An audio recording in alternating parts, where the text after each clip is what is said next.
الحمد للہ رب العالمین والصلاة والسلام علی رسول النبی الکریم وعلی آلہ واصحابہ اجمعین اما بعد فاعوذ باللہ من الشیطان الرجیم بسم اللہ الرحمن الرحیم الم تر انا ارسلنا الشیاطین علی الکافرین تؤزهم عزا فلا تعجل علیہم انما نعد لهم عدا یوم نحشر المتقین الی الرحمن وفدا ونسوق المجرمین الی جہنم وردا ونسوق المجرمین الی جہنم وردا صدق اللہ مولانا العظیم اللہم صلی علی سیدنا مولانا محمد مبارک وسلم علیہ صلاۃ سلاما کثیرا کثیرا۔ قابل احترام، قابل عزت میرے بھائیوں، قابل احترام اسلامی مائیں اور بہنیں، السلام علیکم ورحمۃ اللہ وبرکاتہ۔ انشاءاللہ آج ہم سورہ مریم کو کمپلیٹ کریں گے اللہ کی توفیق سے، اللہ کی مدد سے، اس کی رحمت سے۔ قرآن کی جو 19ویں بڑی سورت ہے اس کو آج ہم انشاءاللہ کمپلیٹ کریں گے۔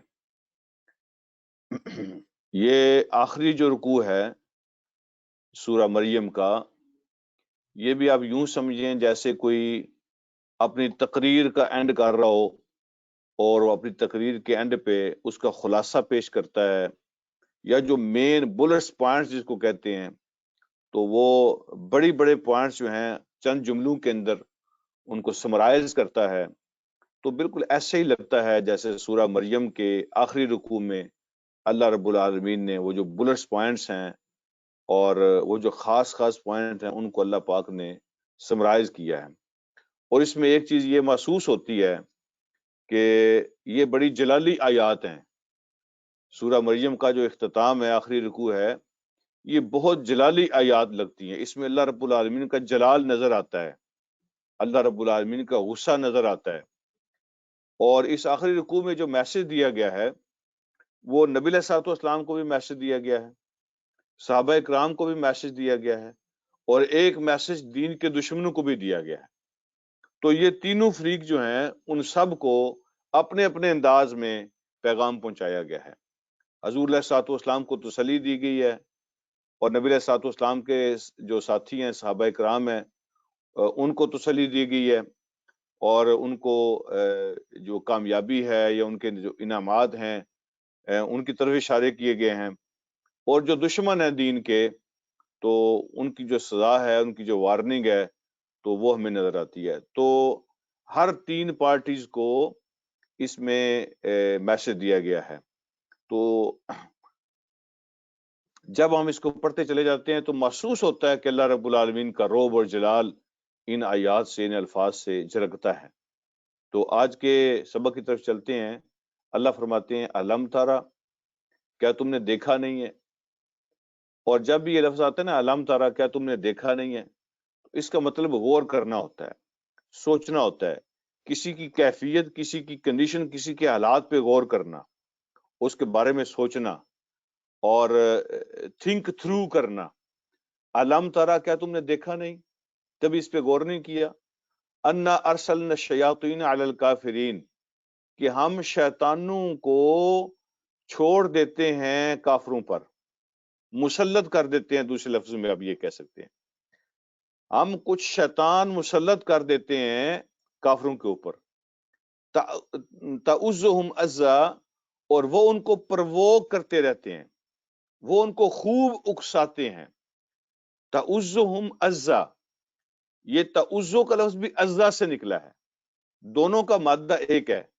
جب دو کٹھے آئے نا اس طرح کے الفاظ کہ ایک اللہ پاک فعل کی صورت میں، ورب کی صورت میں پیش کرے، اور اس کے بعد پھر وہی مادہ جو ہے نا، وہی روٹ ورڈ آگے پھر دوبارہ استعمال ہو، تو اس کا مطلب یہ ہوتا ہے کہ اس کے اندر زور پیدا کرنا مقصد ہے، تاکید پیدا کرنا مقصد ہے، اور اس ایمفیسائز کرنا اس کا مقصد ہے۔ تعوذہم عزا، تو وہ خوب ان کو بڑکاتے ہیں، جو شیطان مسلط کرتے ہیں نا کافروں پر، تو وہ خوب ان کو بڑکاتے ہیں، اکساتے ہیں، اور وہ جو ان کے اندر کی پڑاس ہوتی ہے پھر وہ نکالنے کی کوشش کرتے ہیں۔ مسلسل اکساتے رہتے ہیں، تعوزہم عزا کا معنی.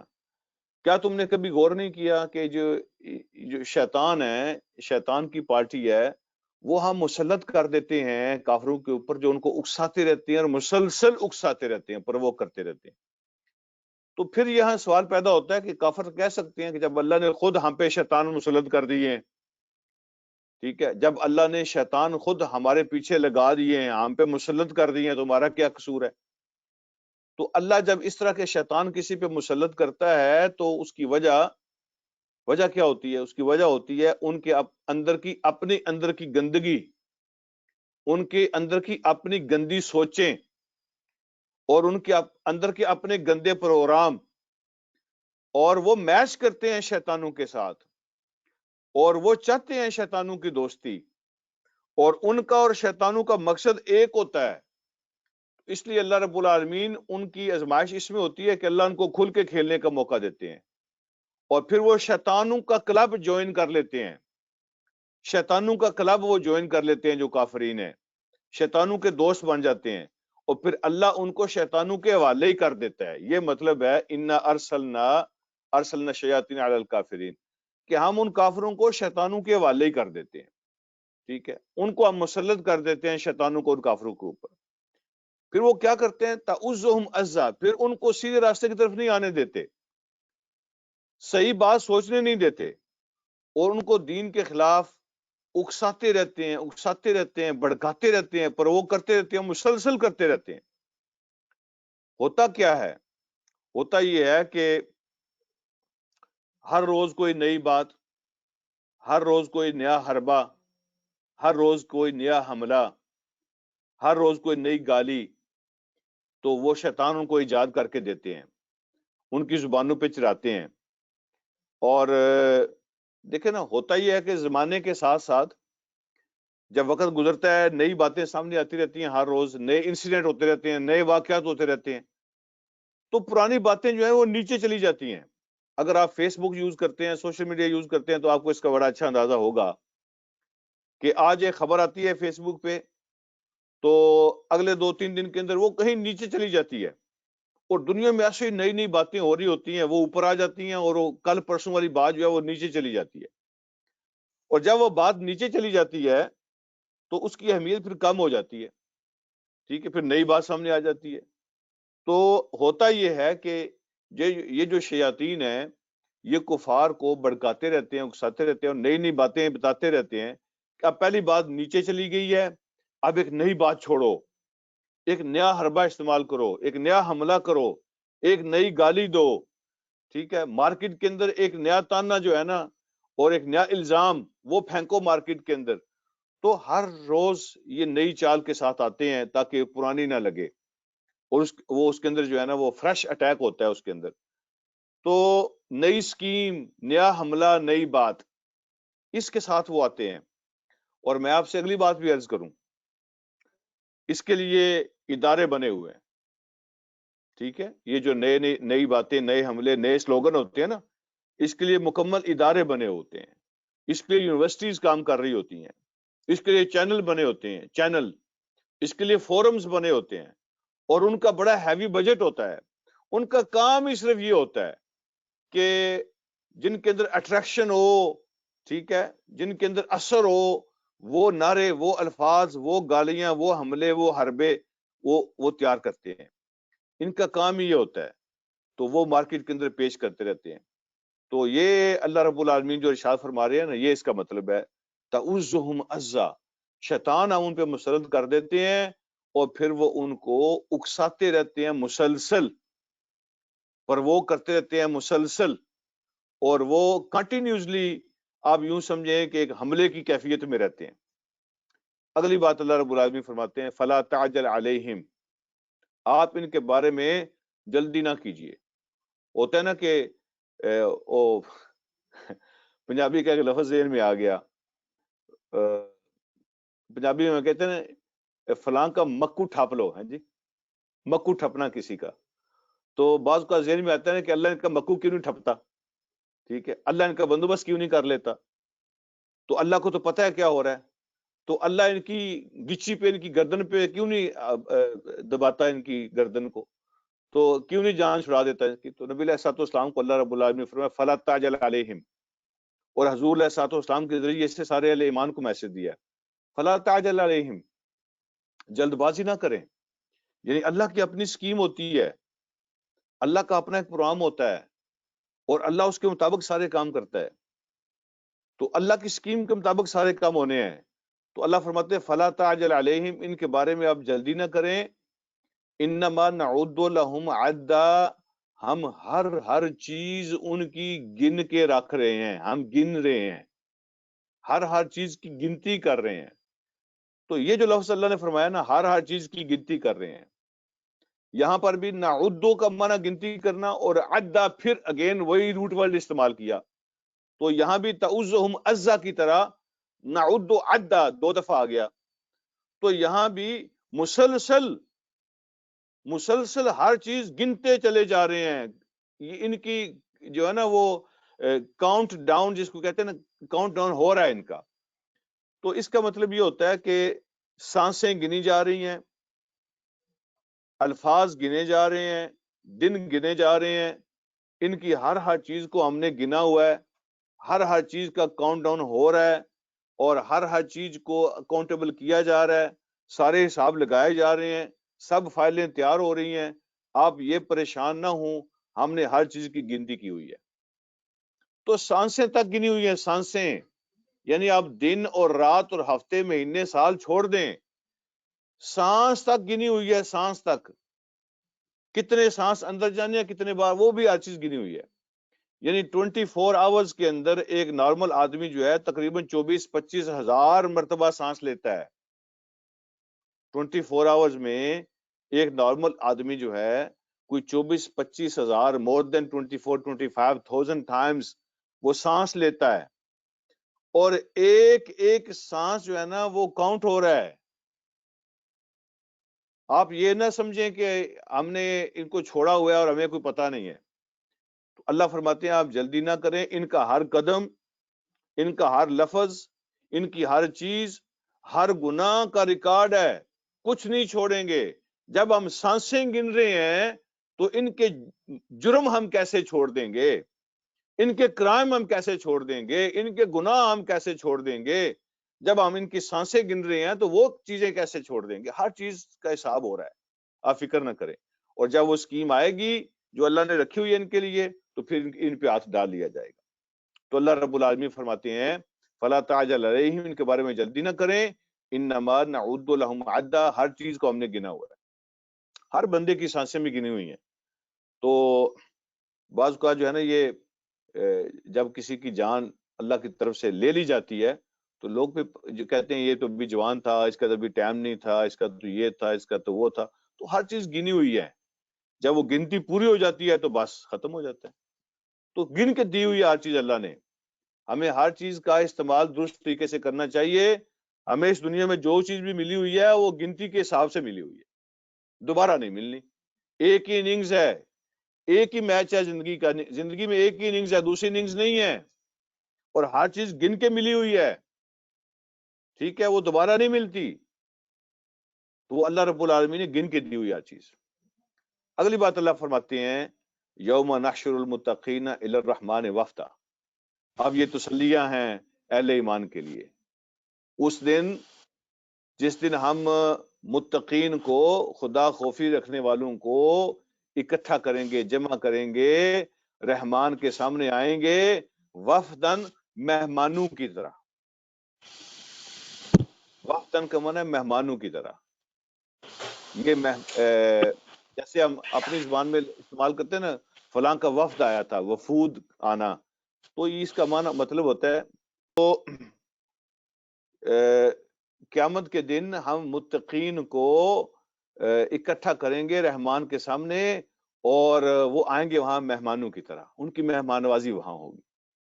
تو اللہ ہوسٹ ہوں گے اور اہل ایمان جو ہیں وہ اس کے مہمان ہوں گے. اور یہاں یہ نہیں کہا کہ اللہ کے مہمان ہوں گے، خالق کے مہمان ہوں گے، مالک کے رحمان ہوں گے، جبار کے مہمان ہوں گے، قہار کے مہمان ہوں گے. صرف بھی کون سی استعمال کی اللہ کی؟ الی الرحمان، رحمان کے وقت. ایک تو وہ مہمان ہوں گے اور دوسرا مہمان بھی رحمان کے ہوں گے. سبحان اللہ. جس کی رحمت کی حد ہی نہیں ہے، جس کی رحمت کی، جس کی عطا کی، جس کی بخشش کی، جس کی مہربانی کی کوئی حد ہے ہی نہیں ہے۔ تو ایک تو بندہ ہو مہمان، اور دوسرا مہمان بھی ہو کسی رحمان کی شخص کی جو ہے نا وہ ذات کا، تو پھر اس کی کیسی مہمان نوازی ہوگی؟ تو اللہ رب العالمین نے فرمایا ہے کہ اس دن ہم اکٹھا کریں گے متقین کو، رحمان کے سامنے آئیں گے اور مہمانوں کی طرح آئیں گے۔ اور پھر دوسری جو ہے نا وہ تصویر کا دوسرا رخ پیش کیا، وَنَسُوقُ الْمُجْرِمِينَ إِلَى جَهَنَّمَ وِرْدًا، اور نسوق کا معنی ہوتا ہے ہانکنا۔ جس طرح جانوروں کو ان کا مالک اکٹھا کرتا ہے نا، کوئی جانور ادھر بھاگتا ہے تو اس کو ڈنڈا مارتا ہے، پھر اس کو لائن میں کرتا ہے، جو ادھر نکلتا ہے اس کو مارتا ہے، لائن میں کرتا ہے، ادھر ادھر سے وہ اکٹھا کرتا ہے، کسی کو راستے سے ہٹنے نہیں دیتا، ایک ڈائریکشن میں لے کے جاتا ہے۔ اگر کوئی بھی ادھر ادھر سر نکالتا ہے تو اس کے سر پہ ڈنڈا پڑتا ہے، تو یہ ہوتا ہے نسوق کو، ٹھیک ہے، زبردستی ہانک کے لے آنا، ان کو ادھر ادھر جانے کی اجازت نہیں ہوگی۔ وَنَسُوقُ الْمُجْرِمِينَ، اور مجرموں کو، کرمینلز کو ہم ہانک کے لائیں گے، ادھر ادھر نکلنے کی ان کو اجازت نہیں دیں گے، گھیر کر ان کو لائیں گے کہاں؟ اِلیٰ جہنم، جہنم کے سامنے۔ وردن کیسے آئیں گے وہ؟ وردن کا معنی ہوتا ہے جیسے جانور پیاسے ہوں نا، پیاسے جانوروں کو جب وہ گھیر کے لایا جاتا ہے پانی کی طرف، تو ایسے وہ ان کی زبانیں نکلی ہوں گی، وہ ہانک رہے ہوں گے جناب گرمی کی شدت کی وجہ سے، تو ان کو جہنم کے سامنے لایا جائے گا۔ وہ تو سائے کا انتظار کر رہے ہوں گے نا، جب بندہ پیاس میں ہوتا ہے، گرمی کی شدت میں ہوتا ہے، تو وہ تو سائے کا منتظر ہوتا ہے، وہ تو ٹھنڈے پانی کا منتظر ہوتا ہے، وہ تو کسی ٹریٹمنٹ کا منتظر ہوتا ہے۔ لیکن اللہ فرماتے ہیں کہ مجرموں کے لیے ایسی کوئی ٹریٹمنٹ نہیں ہوگی، ان کو ہم جانوروں کی طرح ہانک کے لائیں گے، اور سائے کی بجائے جہنم کے سامنے آئیں گے، اور جانوروں کی طرح پیاسے ہوں گے وہ، اور کھولتے ہوئے پانی کے سامنے پہنچ جائیں گے۔ اب یہ بھی کوئی پیاس بجھانے والی چیز ہے، اب یہ بھی کوئی پینے والی چیز ہے، لیکن ان کو پینی پڑے گی۔ پھر اللہ رب العالمین نے یہ جو شفاعت کا کانسیپٹ ہے عجیب طرح کا لوگوں کے اندر، اس کو کلیئر فرمایا۔ لوگ سمجھتے ہیں یہ بھی سفارش کر دے گا، وہ بھی کر دے گا، تو یہ بھی ہماری سفارش، وہ بھی ہماری سفارش، وہ بھی ہماری سفارش، اتنی سفارشیں اکٹھی ہو گئی ہیں، ہمیں کسی کا کیا خطرہ ہے؟ تو اس کو اللہ رب العالمین نے کلیئر کیا، لا یملکون الشفاعہ، کسی کو اختیار نہیں ہوگا شفاعت کرنے کا، کوئی مالک نہیں ہوگا، یملکون کا معنی کسی کی اتھارٹی نہیں ہوگی شفاعت کی، سفارش کرنے کی، الا سوائے اس کے من اتخذ عند الرحمن عہدا، جس کو رحمان کے پاس سے پرمیشن مل جائے۔ عہدن کا معنی اگریمنٹ ہوتا ہے، لیکن یہاں اس کا معنی پرمیشن ہوگا، سوائے اس کے جس کو اللہ کی طرف سے، رحمان کی طرف سے پرمیشن مل جائے تو وہ سفارش کرے گا۔ کیا مطلب ہے اس کا پرمیشن مل جائے؟ جس کو ملے گی، نمبر 1 وہ سفارش کرے گا جس کو اجازت ملے گی، نمبر 2 جس کے لیے اجازت ملے گی صرف اسی کے حق میں منہ کھولے گا، اور نمبر 3 جتنی اجازت ملے گی اتنی ہی سفارش کرے گا۔ یہ 3 الگ الگ چیزیں ہیں اور تینوں اس کے اندر موجود ہیں۔ یہ ہے شفاعت کا اصل کانسیپٹ۔ شفاعت ہوگی وہاں پہ، ٹھیک ہے، لیکن کسی کی ذاتی اتھارٹی نہیں ہوگی۔ شفاعت ہوگی لیکن کسی کی ذاتی اتھارٹی نہیں ہے۔ 3 باتیں یاد رکھیں، جس کو اللہ اجازت دیں گے صرف وہ سفارش کر سکے گا، نمبر 2 جس کے حق میں اللہ اجازت دیں گے صرف اسی کے حق میں سفارش ہوگی، اور نمبر 3 جتنی اللہ اجازت دیں گے اتنی سفارش ہوگی۔ مثلا اللہ کسی کے حق میں اجازت دیں گے کہ اس کو 30% اس کی سفارش ہو سکتی ہے، تو اس کے حق میں 31 نہیں ہو سکتی، 30 ہی ہوگی۔ اللہ فرمائیں گے اس نے بہت کوشش کی ہے لیکن کچھ نمبر اس کے کم ہو گئے ہیں، چلو یہ جو 30% اس کے نمبر مارک کم ہے نا، تو وہ سفارشوں سے پورا کر لیتے ہیں۔ تو جتنی اللہ اجازت دیں گے اتنی ہی ہوگی۔ تو یہ 3 باتیں سفارش کے بارے میں اپنے ذہن میں رکھیں۔ جس کو اللہ کہیں گے صرف وہ سفارش کرے گا، جس کے حق میں اجازت دیں گے صرف اسی کے حق میں ہوگی، اور جتنی اجازت دیں گے صرف اتنی ہوگی۔ تو یہ بات اللہ رب العالمین نے یہاں بیان فرما دی۔ اگلی بات اللہ پاک ارشاد فرماتے ہیں، ایک اور جو بہت سخت بات وہ کہا کرتے تھے کہ اللہ رب العالمین کی اولاد بن گئی ہے، اللہ نے فرشتوں کو بیٹیاں بنا رکھا ہے، عیسیٰ اللہ کے بیٹے ہیں وغیرہ وغیرہ، تو اس کو اللہ رب العالمین نے کلیئر کیا۔ آپ یہاں بھی دیکھیں اللہ کا جلال کیسے اگلی آیت میں آپ کو نظر آئے گا۔ وَقَالُوا اتَّخَذَ الرَّحْمَنُ وَلَدًا، وہ کہتے ہیں کہ رحمان نے بیٹا بنایا ہے، رحمان کی اولاد ہے، وہ کہتے ہیں رحمان نے اپنی اولاد بنائی ہوئی ہے۔ اللہ کہتے ہیں لَقَدْ جِئْتُمْ شَيْئًا إِدًّا، تم بہت ہی سخت بات لے کر آئے ہو، بہت ہی بے شرمی کی، اور بہت ہی فضول اور بہت ہی بےہودہ اور بہت ہی گندی بات تم نے کی ہے، جو بات کرنا بنتا ہی نہیں ہے، خطرناک آپ یہ کہہ سکتے ہیں، بہت ہی خطرناک سٹیٹمنٹ ہے جو تم نے دی ہے کہ رحمان کی اولاد ہے، بہت ہی خطرناک، بہت رسکی اور ڈینجرس سٹیٹمنٹ ہے جو تم نے دی ہے۔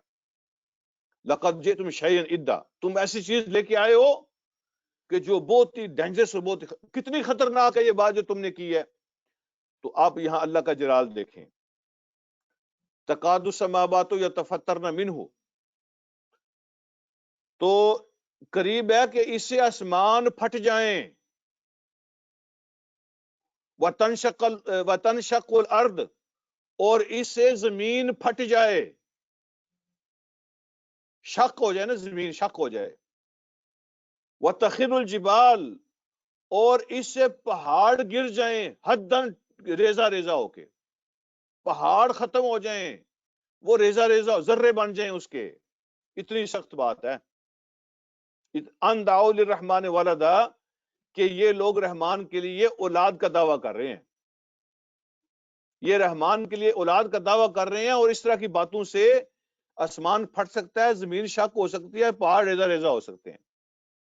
اب میں ایک اور طریقے سے آپ کو سمجھانے لگا ہوں، ذرا توجہ فرمائیے گا کہ یہ جو شرک ہے یا اللہ کی اولاد ماننا، اس کا کیا مطلب؟ یہ جو اللہ نے فرمایا تکاد السماوات یتفطرن منہ وتنشق الارض وتخر الجبال حدا، اس کا مطلب کیا ہے؟ اس کا ایک مطلب آپ یوں سمجھیں، اللہ یہ کہہ رہے ہیں کہ یہ کہتے ہیں رحمان کی اولاد ہے، یہ اتنی بےہودہ اور سخت بات ہے کہ اگر آسمان یہ لفظ بولے نا تو اللہ آسمانوں کو باقی نہیں رہنے دیں گے۔ اگر آسمان اس طرح کا لفظ بولے تو اللہ آسمانوں کو ٹکڑے ٹکڑے کر دے، اور اگر زمین اس طرح کا کوئی لفظ بولے تو اللہ زمین کو ہلا مارے، اور اگر پہاڑ اس طرح کا کوئی لفظ بولے تو اللہ پہاڑوں کو ریزہ ریزہ کر دے۔ اجازت نہیں ہے ان کو ایسا لفظ بولنے کی،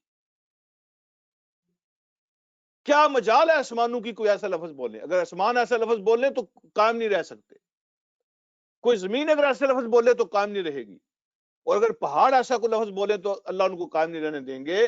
تو یہ کہتے ہیں رحمان کی اولاد ہے، اللہ ان کو پھر بھی موقع دے رہا ہے۔ یہ اتنی سخت بات ہے، اتنی خطرناک بات ہے کہ یہ کائنات کا نظام ختم ہو سکتا ہے، اس سے کائنات ختم ہو سکتی ہے، نہ پہاڑ باقی بچے، نہ زمین، نہ آسمان۔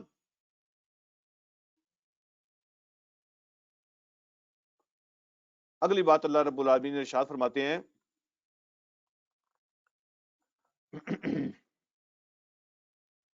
وما ينبغي للرحمن ان يتخذ ولدا، آپ ایک لاجک بیان کی، بھئی عجیب بات ہے، یہ بتاؤ رحمان کو ضرورت کیا ہے کسی کو اولاد بنانے کی؟ کسی کو اپنی اولاد قرار دینے کی رحمان کو ضرورت کیا ہے؟ وما ينبغي للرحمن، رحمان کے تو شایان شان ہی نہیں ہے، رحمان کو تو کوئی ضرورت ہی نہیں ہے اس بات کی ان یتخذ ولدا، کہ کسی کو وہ اپنی اولاد بنائے، کسی کو وہ اپنی اولاد بنائے۔ یہ والدن جو ہے نا اولاد کے لیے بھی شامل ہے، بیٹی بیٹے دونوں کے لیے لفظ بولا جاتا ہے۔ وہ کہتے تھے فرشتے اللہ کی بیٹیاں ہیں، اور کچھ شخصیات کو اللہ کے بیٹے بھی بناتے تھے، تو نہ بیٹی نہ بیٹا، ولدن کے اندر دونوں شامل ہے. تو رحمان کو تو ضرورت ہی نہیں ہے، اس کے شان کے لائق ہی نہیں ہے کہ اس کی کوئی اولاد ہو. اولاد کیوں ہوتی ہے اور کوئی اولاد کیوں مانگتا ہے؟ سہارے کے لیے. اللہ نے فرمایا ان کل من فی السماوات والارض الا آتی الرحمن عبدا. کچھ بھی ہو جو آسمانوں میں اور زمین میں ہے، اس کی اس کے سوا کوئی حیثیت نہیں ہے کہ وہ رحمان کے سامنے عاجز بندے کے طور پہ پیش ہوتے ہیں. ہر چیز وہ رحمان کی غلام ہے، رحمان کی غلامی کر رہی ہے، تو اس کو اولاد کی کیا ضرورت ہے؟ وہ رحمان کی ڈیوٹی کر رہے ہیں سارے، وہ سارے رحمان کے بندے بن کے، اس کے غلام بن کے اس کی ڈیوٹی کر رہے ہیں، تو اس کو کیا ضرورت ہے اولاد کی؟ ان کل من فی السما، ہر کوئی جو آسمان میں، ہر چیز جو آسمانوں اور زمین میں ہے، اس کی کوئی حیثیت نہیں ہے الا سوائے اس کے آتی الرحمن عبدا، کہ وہ رحمان کے سامنے عاجز بندے بن کے اس کے روبرو حاضر ہو جائے. تو جب ہر چیز اس کی غلام ہے، اس کی ڈیوٹی کر رہی ہے، اس کے حکم کی منتظر ہے، تو اس کو ضرورت کیا ہے اولاد کی؟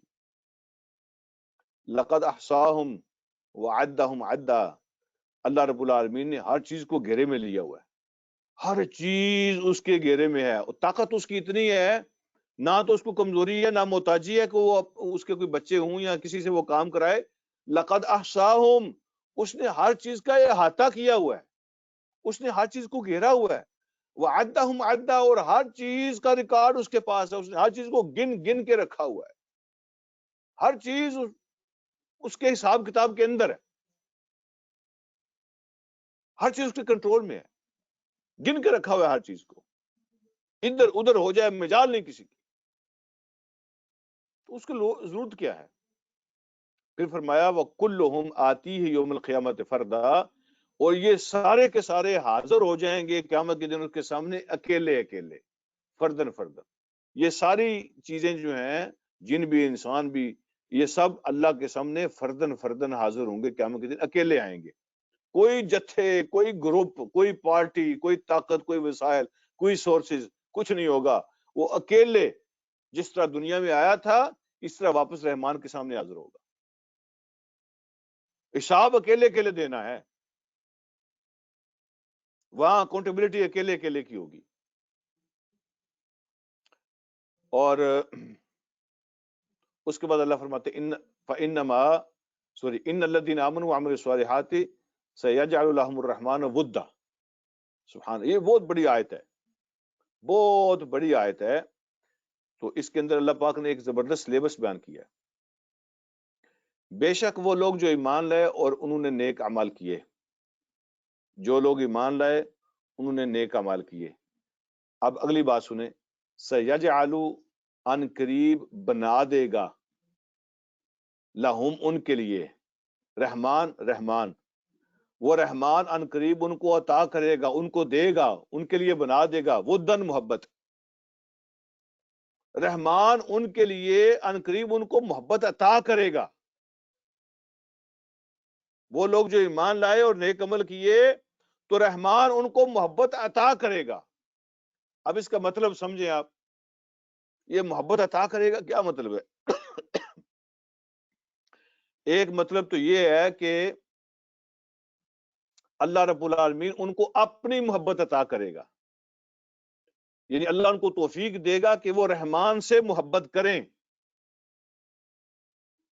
اور ایک اس کا معنی یہ ہے کہ وہ رحمان ان کو اپنی محبت دے گا، یعنی اللہ ان سے محبت کرے گا. ان قریب اللہ ان کو اپنی محبت عطا کرے گا، اللہ ان سے محبت کرے گا. وہ لوگ جو ایمان لائے، جنہوں نے نیک عمل کیے، ان قریب اللہ ان کو اپنی محبت دے گا، اللہ ان سے محبت کرے گا. اور اس کا ایک معنی یہ ہے کہ ان قریب اللہ ان کے لیے باقی مخلوق کے دلوں میں محبت ڈال دے گا. یہ بھی اللہ کا انعام ہے ایمان والوں کے لیے. تو ساری کائنات کی محبت ان کو نصیب ہوتی ہے، پھر ساری کائنات ان سے محبت کرتی ہے.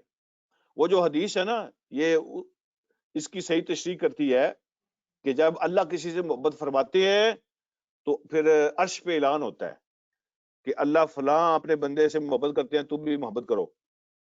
پھر جو عرش کے فرشتے ہیں نا وہ اناؤنس کرتے ہیں، اور وہ اناؤنسمنٹ پھر نیچے آتی ہے 7ویں آسمان پہ.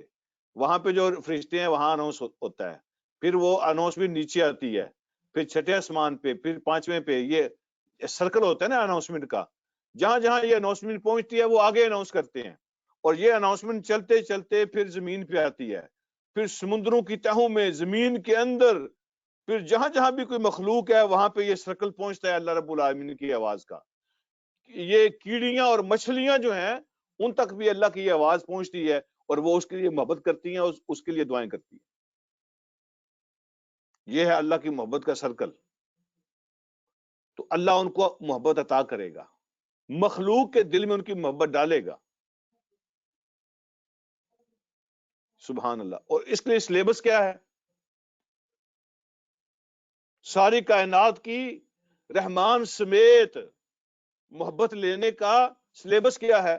اس کا سلیبس یہ ہے کہ ایمان اور نیک اعمال، عرش سے لے کر زمین کی تہوں تک ساری مخلوقات کے دلوں میں رحمان محبت ڈال دیتا ہے. اس کے لیے سلیبس کا یہ ہے ایمان اور نیک اعمال.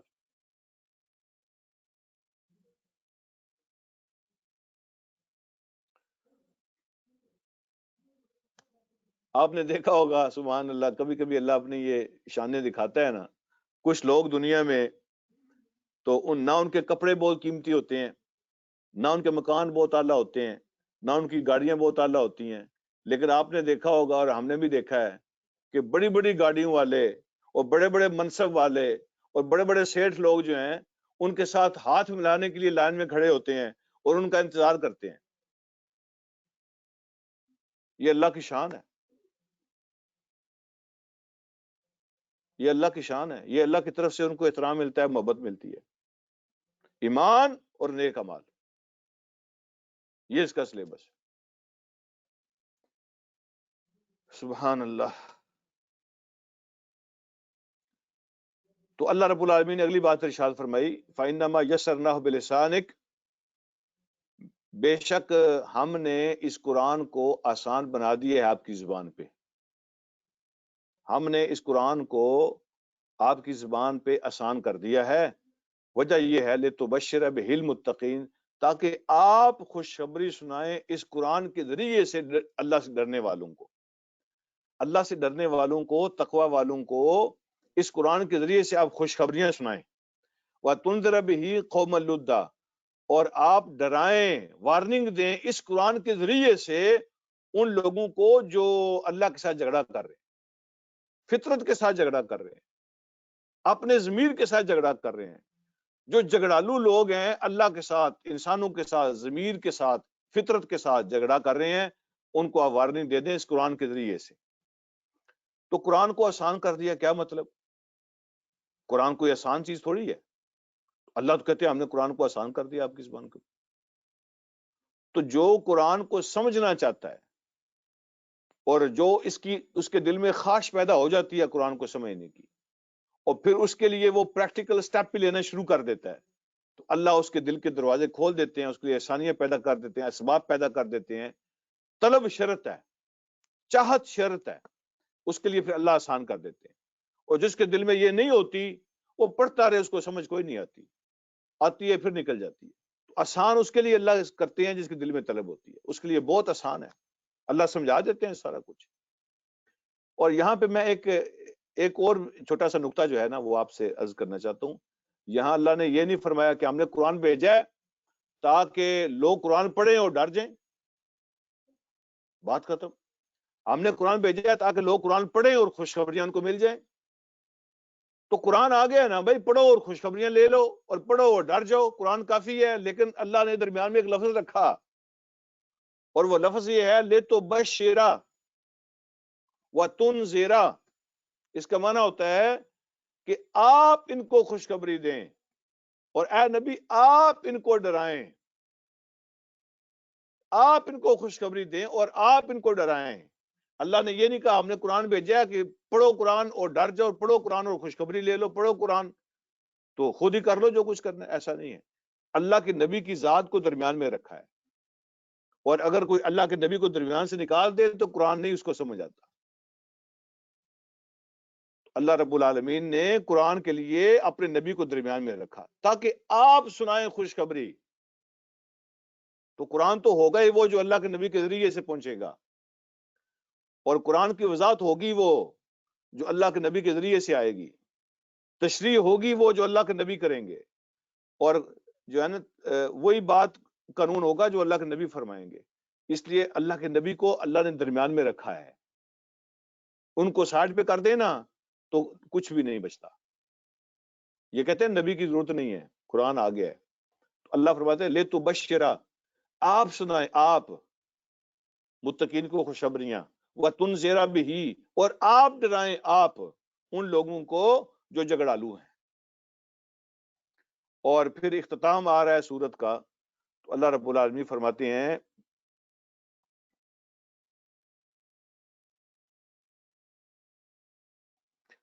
وَكَمْ أَهْلَكْنَا قَبْلَهُم مِّن قَرْنٍ، ان کو پتہ نہیں ہے ان سے پہلے کتنے زمانے ہم نے ہلاک کیے۔